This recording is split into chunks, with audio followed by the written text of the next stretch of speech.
today's tip is all about how to help you fix any muscle imbalances that you might have. So a muscle imbalance is, for example, if you have one quad that's bigger than the other quad, or maybe your left shoulder is stronger than your right shoulder.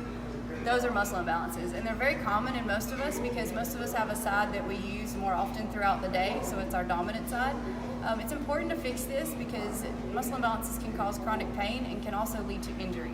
So one thing that you can do is incorporate unilateral training into your workout program, and all that means is just training one side of your body separate from the other. So for example, instead of doing barbell curls, you could use dumbbells and train one side at a time.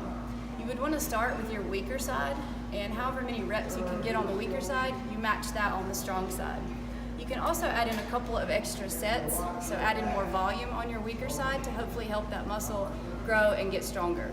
So if you have muscle imbalances and this tip helped you, don't forget to like and share and let us know if it helped.